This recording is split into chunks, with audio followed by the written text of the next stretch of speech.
इराणमध्ये ज्या लहान मुली मेल्या त्यांच्या आईबाबांना काय वाटत असेल? या विषयावर हसत खेळत कसं बोलणार?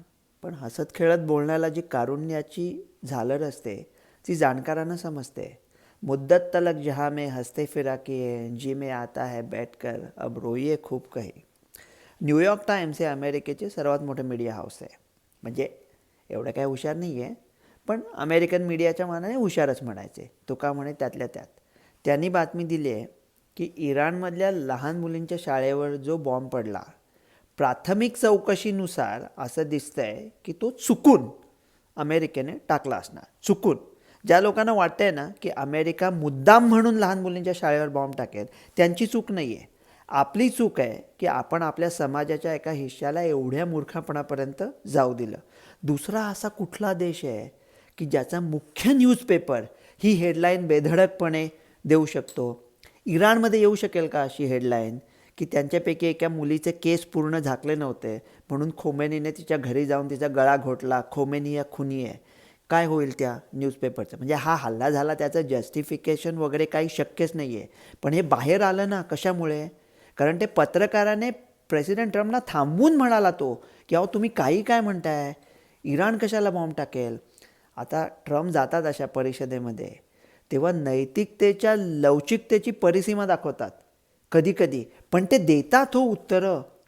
आपल्या नशिबात हे कधी येणार? आपण कधी आपल्या नेत्यांना खुल्लम खुल्ला विचारू शकतो की अरे बाबा भारत पाकिस्तानच्या लफड्याच्या वेळेला फोन आला होता का? आला होता तर ते काय बोलले? विमानं पडली का? का पडली? कोणी पाडली? पडली असेल तर तेव्हा का नाही सांगितलं? LPG गॅसचा होणार आहे का टंचाई? हे सगळं खुल्लम खुल्ला सांगितलं ना तर मग या काळा बाजारवाल्यांची चालणार नाही ना.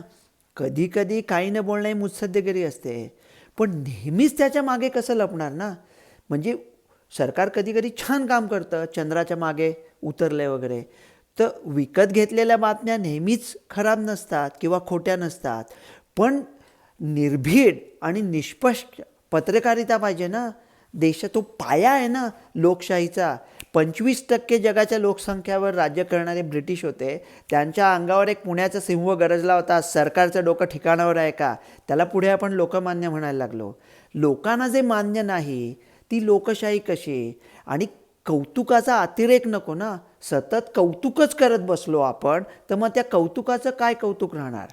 त्याच्यापेक्षा कोणी सरकारला असा प्रश्न विचारणारं असेल तर सरकार पण त्याच्यामुळे नीट काम करेल ना. त्यांच्या काम करायला काहीतरी मजा येईल ना. इतर देशांच्या मानाने भारताचं फार छान चाललं आहे, पण हे थोडं स्वतः दृष्टी लावून घ्यायला पाहिजे. रवी गोडसे.